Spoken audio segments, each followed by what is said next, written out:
שלום לכולם, אנחנו בוובינר מוקלט בנושא הצהרת תושבות יחיד לצורכי פתקה ו-CRS.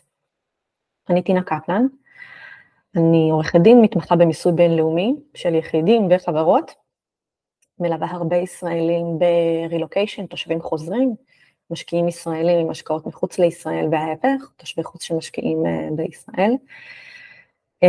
אני מייצגת במס הכנסה, זה אומר שאני גם מגישה דוחות מס עבור יחידים, גם מנהלת דיוני שומה, הליכי השגה, משיגה ומקבלת החלטות מיסוי בנושאים מורכבים, החזרי מס מורכבים, אישורים שונים ונושאים נוספים. אז בוובינר הזה אנחנו בעצם מתמקדים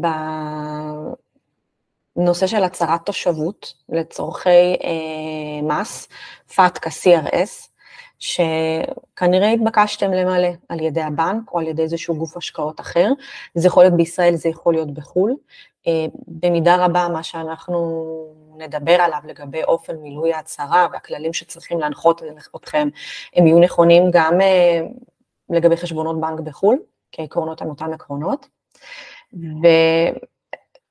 בסופו של דבר מדובר בדבר שהוא לא חדש, זה משהו שהוא איתנו כבר מספר שנים, הבנקים התחילו להנהיג ולאכוף את הנושא הזה של הצהרות התושבות כבר מספר שנים, ולמעשה כל בן אדם שהיום מגיע לפתוח חשבון בנק, או חשבון במוסד פיננסי אחר, גוף השקעות, בית השקעות, קרן השתלמות אפילו, נדרש לענות על סדרה של שאלות, ואחת השאלות הראשונות היא בעצם מתייחסת לנושא הזה של איפה תושבות המס שלכם.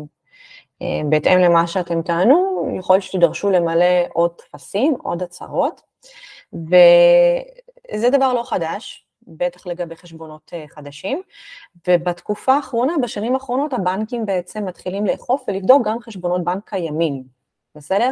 אז מאוד יכול להיות, ואם אתם בעצם בהרצאה הזאת, אז מאוד יכול להיות שזה גם המצב שלכם, שבגלל איזשהו אירוע, הבנק או גוף ההשקעות פנה אליכם, ובעצם ביקש מכם למלא מחדש את ההצהרה הזאת, את הצהרת התושבות, ובעצם בירר איתכם איפה תושבות המס שלכם.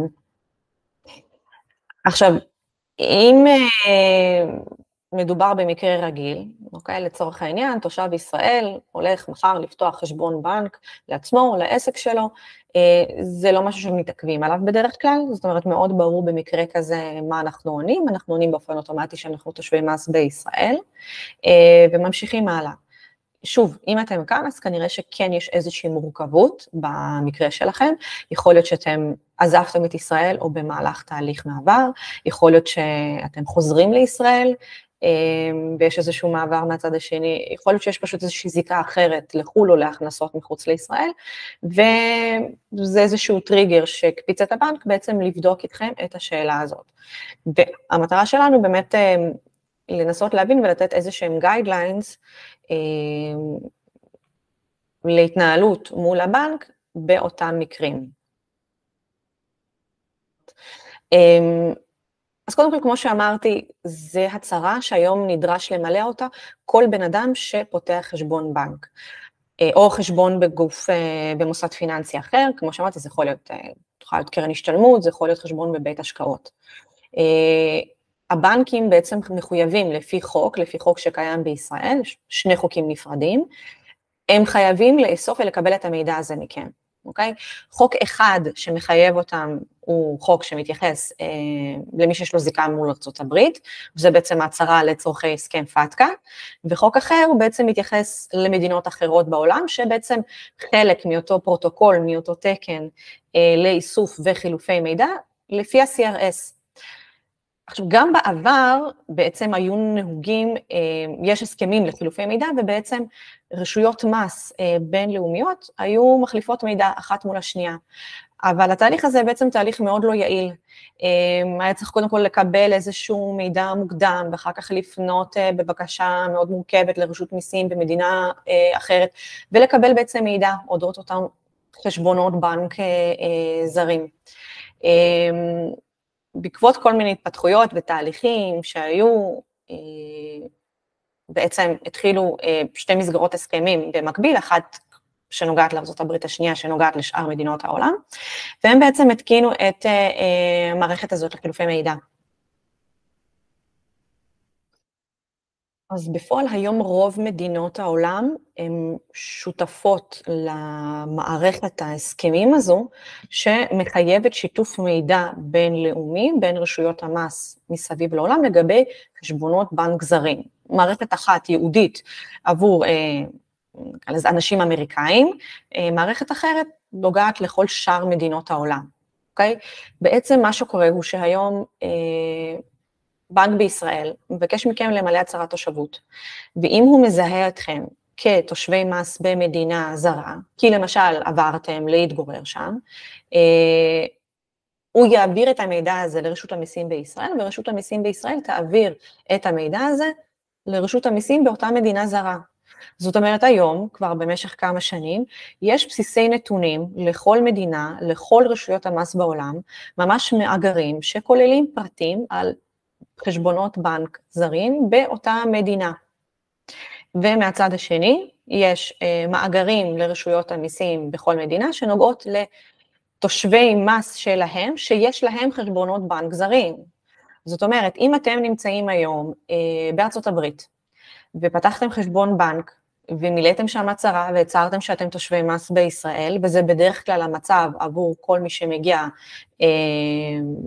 בתהליך ראשוני של רילוקיישן למדינה חדשה, אמריקאים ישתפו את המידע הזה לגבי קיומו של חשבון הבנק עם הרשויות בישראל. זאת אומרת, יש כאן מאגר ברשות המיסים, עם מספר החשבון שלכם והפרטים שלכם, אוקיי? מס הכנסה פה יודע שיש לכם חשבון בנק זר, והמשמעות היא שאם יש לכם הכנסות באותו חשבון, ואלה גם יכולות להיות הכנסות מאוד מינוריות, אלה יכולות להיות הכנסות מאוד קטנות מאיזושהי ריבית על פיקדון, דיבידנד על נייר ערך שיש לכם, אוקיי? זה אומר שאתם חייבים לדווח על חשבון הבנק הזה פה בישראל, ואם אתם לא דיווחתם עליו, אז יכול מאוד להיות שאתם עוברים על החוק, זאת אומרת, זה ממש עבירה פלילית, אוקיי? וזה לא משנה אם ההכנסה באותו חשבון היא נמוכה, או היא גבוהה. החובה היא חובה לדווח, בראש ובראשונה. אז ככה נראית הצהרת תושבות מס לצורכי פתקה CRS, ככה זה נראה בעצם ברוב הבנקים, זה יכול להיות שיהיה פה איזשהו לוגו של הפועלים, של מזרחי, של לאומי, אבל זו הצהרה, אוקיי? זה הפורמט. בבתי השקעות, הפורמט או הטופס הוא נראה קצת יותר פשוט, קצת פחות מורכב, פחות הערות הסתייגויות, אבל השאלות המהותיות פה הן בעצם זהות.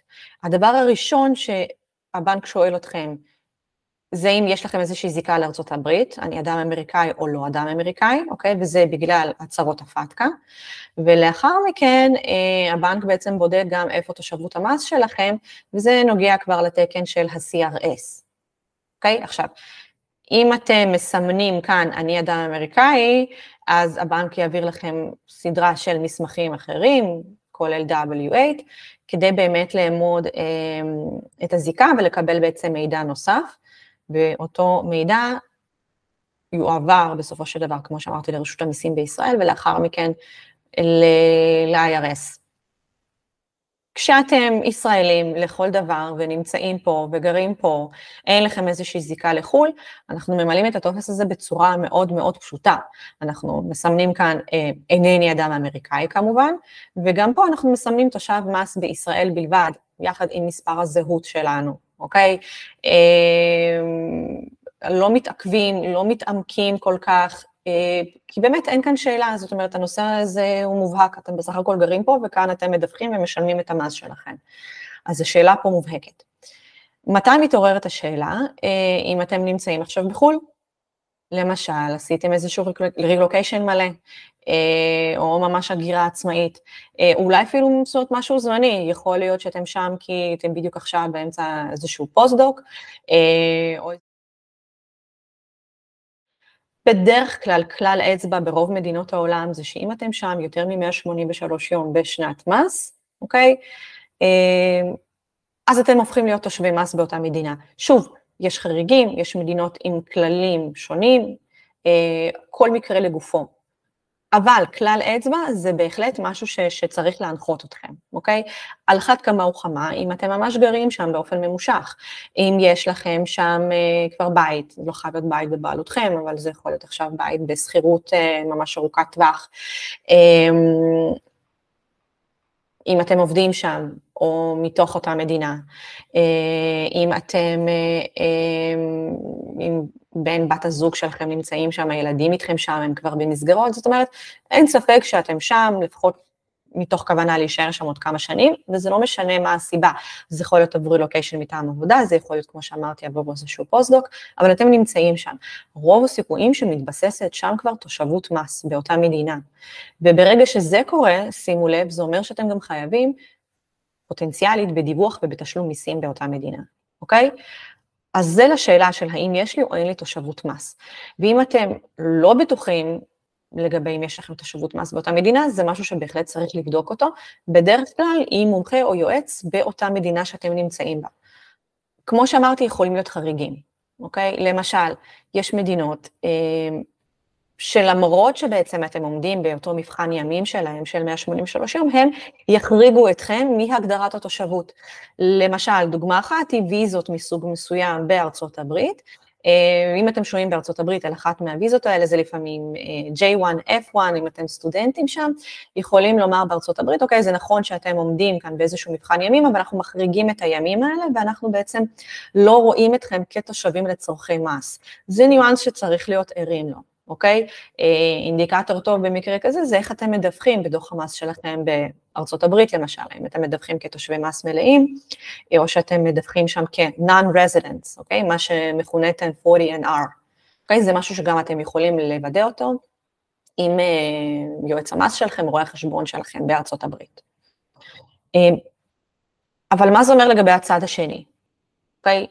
נניח אתם תושבי מס בחול, האם זה אומר שבאופן אוטומטי אתם יכולים לא לסמן את המשבצת, אני תושב מס גם בישראל? לא תמיד.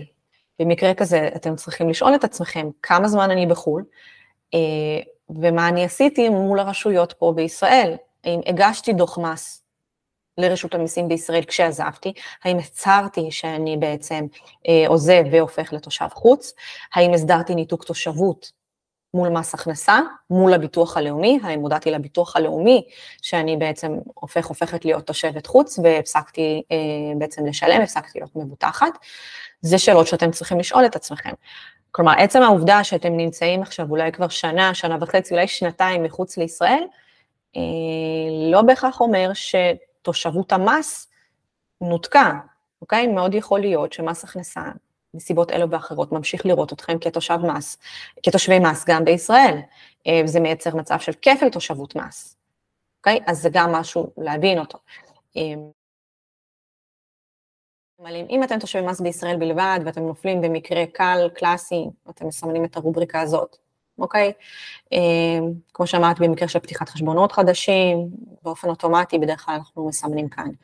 ואז יש לכם בעצם את השדה הזה, תושב מס במדינה אחרת, זה גם איזשהו מקרה פשוט יותר, אם אתם יודעים שניתקתם תושבות מס בישראל, ואתם רוצים עכשיו לעדכן את הבנק ביוזמתכם, או שהבנק פנה אליכם, אז שוב, אתם ממלאים שאתם תושבי מס במדינה אחרת, אתם בוא נגיד במקרה הקל, הקלאסי, אתם רושמים כאן את שם המדינה, ספרד, פורטוגל, הולנד, אם יש לכם, אמור להיות לכם, אוקיי, TIN מקומי, יכול להיות שזה TIN נפרד, או זה מספר הזיהוי שלכם, או מספר הדרכון שלכם, או אם יש לכם תעודת תושב או אזרחות, אוקיי, ואם אין, אתם מסבירים את הסיבה, אוקיי, ושוב, יכול להיות שהבנק ירצה הבהרות נוספות, בסדר, וידרוש מכם עוד קצת הסברים בפנייה פרטנית, וזה השדה המורכב ביותר. עכשיו, כן, בהחלט יכולים להיות מקרים שיש לכם תושבות מס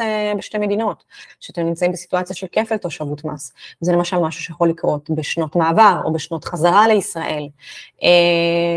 שימו לב, יש מדינות למשל שמכירות בשנת מס מפוצלת, אוקיי?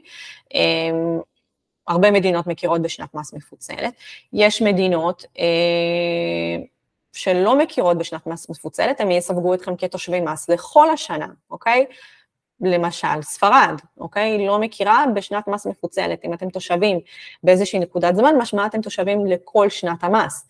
ואם במקביל עדיין לא ניתקתם תושבות מס בישראל, או שאתם תושבים בה חלק מהשנה, מאוד יכול להיות שאתם בעצם נופלים בקטגוריה הזאת.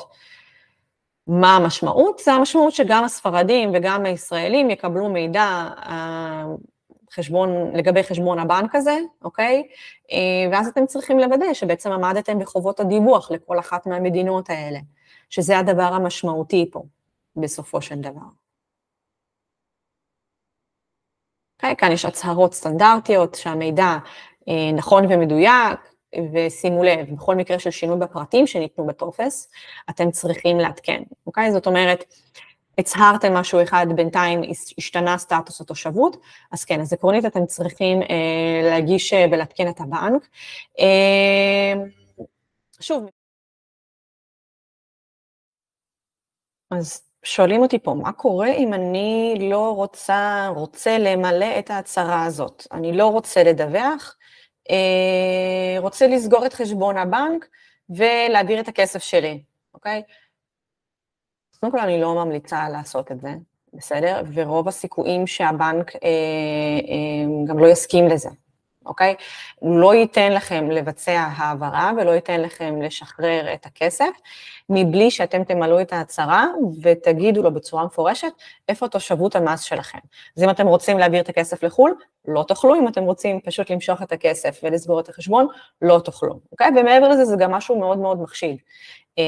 אין סיבה. בסופו של דבר לא לענות על השאלות האלה ולא להשיב על זה. מה שחשוב זה לוודא שאתם ממלאים את ההצהרה הזו בצורה מדויקת, זה להבין את ההשלכות של הצהרה כזו או אחרת, שזה כמו שאמרתי, שהמידע הזה יהיה שותף ויעבור, אוקיי? ולוודא שאתם באמת ממלאים את זה בצורה נכונה, אוקיי? האם בעצם הבנק מעביר ישר מידע למדינה שאני מתגורר בה. אז כמו שאמרתי, הבנק לא מעביר את המידע הזה ישירות למדינה אחרת, הוא מעביר את המידע הזה באיזשהו פורמט לרשות המיסים בישראל, ורשות המיסים בישראל מעבירה את זה אחת לשנה לרשות המיסים בחו"ל. אבל כך או אחרת המידע הזה בעצם עובר, הוא נמצא, בדרך כלל מעבירים את זה לגבי שנה עוקבת, זאת אומרת עכשיו מס הכנסה יש מידע כבר לגבי 2020, 2021,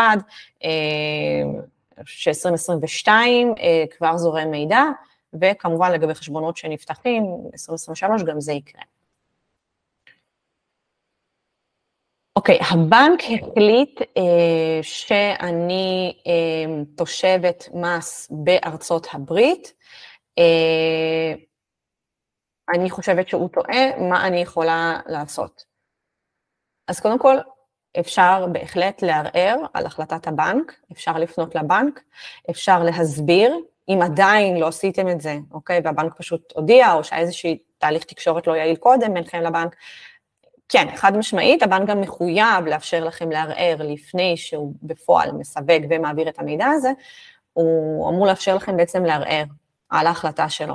ואם אתם חושבים שהנסיבות שלכם, למשל, מצדיקות סיווג אחר, אז זה המקום לבוא, להסביר, יכול להיות בהחלט שתצטרכו להראות מסמכים, יכול להיות שתצטרכו להראות דוחות מס שם, להראות שאתם דיווחתם כלא תושבי מס. שוב, כי למשל אתם נופלים באיזשהו חריג, אולי בגלל סוג הוויזה, או בגלל חריג אחר, אוקיי? אם יש נסיבות אחרות, ששוב להבין, לא תמיד הבן אדם שנמצא מולכם בצד השני, הוא בקיא בצורה מלאה בכל הניואנסים האלה. בסופו של דבר, הם בנקאים, הם לא מומחי מס, יש להם קריטריונים שאמורים להנחות אותם, שאם הם מתקיימים, אז הם בהחלט יכולים לבוא ולהגיד, אוקיי, יש לי פה תושב מס במדינה אחרת, אוקיי, סתם לדוגמה, אם נראיתם שיש לכם כתובת מגורים בחו"ל, זה הרמה להנחתה, אוקיי, זאת אומרת, זה אינדיקטור מאוד חזק, שיש לכם מרכז חיים שם, שיש לכם שם בית קבע, משוואה שיש לכם גם שם תושבות מס, אוקיי, זה קריטריונים שהם בעצם מופיעים בתקנות, והבנק בעצם בודק אותם. אבל אם אתם חושבים, קיבלתם ייעוץ מס במדינה אחרת או פה, ואתם סבורים שהסיווג הנכון לכם הוא אחר, אז חד משמעית אפשר וצריך להסביר את זה לבנק. אם הפקיד שמולכם לא בקיא, אתם יכולים לפנות גם לקצין הציות של הבנק, יש גם אינסטנציות שנמצאות למעלה, אפשר לעשות את זה לבד, במקרים שהם מקרים מורכבים או רגישים, אפשר כמובן לעשות את זה באמצעות איש מקצוע, בהחלט אבל יש הזדמנות להסביר ולהבהיר לבנק. איך מחליטים איפה תושבות המס שלי? אז כמו שאמרתי, זו שאלה שלפעמים היא שאלה מורכבת, לפעמים היא שאלה פשוטה. שוב, אם אתם היום בתור ישראלים פותחים חשבון בנק, או לצורך העניין רוצים להעביר איזושהי העברה משמעותית לחו"ל, כי החלטתם למשל להשקיע שם בנכס, או שוב איזושהי סיבה אחרת, זה יכול להיות שוב טריגר לבנק לבדוק את תושבות המס שלכם. אבל במקרים כאלה שאתם תושבי מס פה, שאתם מתגוררים פה, מרכז החיים שלכם כאן, אתם תושבי מס כאן, זאת אומרת ההצהרה הזאת ברורה. באותם מקרי ביניים לא תמיד קל לדעת. שוב, איך אתם מדווחים שם? זה אינדיקטור שלכם. אם אתם מדווחים כתושבי מס מלאים בארצות הברית, אתם תושבי מס שם, זאת גם ההצהרה פה צריכה להיות דומה. אם אתם מדווחים כמי שאינו תושב מס, זה עניין אחר, צריך להסביר את זה לבנק, אוקיי? עכשיו יכול להיות שאתם פטורים מדיווח. ברוב מדינות אירופה, אוקיי? אתם לא חייבים להגיש דוחות מס באופן אקטיבי. איך אתם יודעים אם אתם תושבי מס שם? אז שוב, אם אתם חיים שם תקופה ארוכה, יש לכם שם בית, אתם עובדים שם, משפחה שלכם נמצאת איתכם, זה איזה שהם תבחינים למרכז חיים, סיכוי גבוה שיש לכם תושבות מס באותה מדינה, ואז רק נשאלת השאלה, האם אתם ניתקתם את תושבות המס פה, האם אתם יכולים להצהיר שאני תושב מס רק בחו"ל, וזו שאלה שצריך לבדוק אותה, אוקיי? האם יש מדינות שלא מעבירות מידע? יש מדינות, אוקיי, שהן לא חלק, שלא משתפות ולא מחליפות מידע לפי תקן CRS. בעיקר מדינות מסוימות באפריקה, אוקיי? אבל בגדול, רוב מדינות העולם, נכון לנקודת הזמן הזו היום, משתפות מידע באופן אוטומטי, לפי התקן, לפי הפרוטוקול, ככה שרוב הסיכויים, אם אתם פתחתם חשבון בנק באחת מהמדינות הללו, בישראל יודעים על זה, אוקיי? היו כמה מדינות שהצטרפו והתחילו ליישם את התקן רק באחרונה, תאילנד, גיאורגיה, אבל אוקראינה ממש הצטרפה באחרונה, אבל באמת, אלה מדינות שאם יש לכם בהם חשבון בנק ואתם מזוהים שם כתושבי מס בישראל, ישראל תדע על זה שיש לכם חשבון בנק במדינה הזו. אוקיי, אז כשאתם מקבלים הצהרה כזאת, הדבר שהכי חשוב לזכור, קודם כל לשתף פעולה עם הבנק. גם אם אתם לא בטוחים באיזה אופן אתם צריכים למלא את ההצהרה, אז לענות לבנק שאנחנו מקבלים ייעוץ משפטי, ייעוץ מיסוי, ואנחנו תכף חוזרים אליכם, אוקיי? להבין שאין דרך, זאת אומרת, להתחמק מההצהרה הזאת, וגם אין סיבה, בסדר? אין סיבה להתחמק מההצהרה הזאת, להפך, זה משהו שהוא גם יכול להיות נכון, זה משהו שיכול לשרת אתכם, למשל, בעתיד, להראות ולהוכיח למס הכנסה בישראל שאכן הפכתם לתושבי חוץ, הנה יש לכם הצהרה, אז גם, אני אומרת, מבחינה אופטית, זה משהו שהוא חשוב ונכון. אם אתם לא בטוחים לגבי שאלת התושבות שלכם, אתם לא בטוחים אם אתם תושבי מס בחו"ל, אם אתם תושבי מס בישראל, אם אתם תושבי מס בשתי המדינות, תקבלו ייעוץ, אוקיי? לעומת זאת, שוב, אם הסדרתם כבר ניתוק תושבות מס בישראל, הגשתם דוחות מס בישראל, הצהרתם על עצמכם כתושבי חוץ, ברור לכם כי אתם מגישים ומדווחים כתושבי מס לכל דבר בעניין במדינה החדשה שלכם, אז גם זה מצב שהוא יותר קליר קאט, אתם יכולים למלא את ההצהרה הזאת בצורה הזאת, אוקיי, בדרך הזו. אוקיי, בעקבות עוד שאלה שאני רואה פה, אז זה לא ניתוק תושבות, אוקיי, זאת אומרת, עצם זה שאתם תצהירו לבנק שאתם תושבי מס בחו"ל ולא תסמנו שאתם תושבי מס בישראל, זה לא אומר שאתם ניתקתם את תושבות המס שלכם, אוקיי? זה איזושהי הצהרה, מאוד יכול להיות, ברוב הסיכויים שאתם עדיין צריכים למשל להגיש דוח מס בישראל לגבי שנת העזיבה, להסביר למס הכנסה בישראל שמרכז החיים עבר לחול. אבל זה כן איזושהי אינדיקציה, בסדר? סתם לצורך העניין, כשאני בונה תיק ניתוק תושבות ללקוח, אז אחד המסמכים שאנחנו נצרף, אם הוא כבר הסדיר את ההצהרה הזאת מול הבנק, זה באמת תהיה הצהרת התושבות הזאת, מול פרטקה, מול CRS, זאת אומרת, זה בהחלט יכול להיות אינדיקטור למס הכנסה, להראות שהפכתם לתושבי חוץ. אוקיי, הנה יש כאן הערה חשובה, מה בעצם קורה? היה לכם חשבון בנק, יש לכם חשבון בנק בישראל, חשבון בנק ישראלי רגיל, מילאתם את ההצהרה שאתם תושבי מס בארצות הברית, הבנק ביקש מכם למלא עוד סדרה של הצהרות, מה קורה אחר כך? אז קודם כל הבנקים היום במקרה כזה מעבירים את ניהול החשבון לסניף אחר, לסניף יהודי, בעצם סוגרים לכם את החשבון הזה, מעבירים אותו להתנהל בחשבון יהודי לתושבי חוץ. יש לזה גם יתרונות, גם חסרונות בירוקרטיים, שוב, כל סניף, כל בנק וההתנהלות שלו, אבל אלה סניפים באמת שמתנהלים בהם חשבונות של תושבי חוץ, אז הם גם קצת יותר אולי מצד אחד זה היתרון ערים ובקיאים בנושאים שקשורים באמת לתושבי חוץ, לעבירות בינלאומיות, לדברים כאלה, גם ברמת הבירוקרטיה והרגולציה, אבל כן, חשבון הבנק יועבר, וספציפית גם לגבי מי שיש לו תיק ניירות ערך, ובעיקר בעלי חשבונות בנק אמריקאים, יש סיכוי שהבנק יגיד לכם שהוא יותר לא מוכן לנהל את תיק ניירות הערך שלכם, אתם יכולים לפדות אותו, לנהל אותו במקום אחר, זה לא משהו אישי, זה פשוט מטיל עוד איזשהם חובות דיווח על הבנק, שהוא בגדול מעוניין להימנע מהן, אוקיי? גם הרגולציה ונטל הדיווח לצורכי פתקה, הוא גדול יותר, הוא מפורט יותר, הוא מורכב יותר, לעלויות מערכת די גבוהות עבור הבנקים בעולם, ולכן הם נוקטים יד קשה יותר כלפי בעצם בעלי חשבונות בנק, שהם בעצם אמריקאים, US persons. אוקיי, אז אנחנו נסיים כאן. תודה רבה שהייתם, השתתפתם והקשבתם. אני מקווה שזה עזר לעשות קצת סדר בדברים, ואם יש לכם נושא פרטני מורכב יותר, אתם כמובן מוזמנים לשלוח לי מייל, ליצור איתי קשר דרך האתר שלי, ונשתדל לעזור.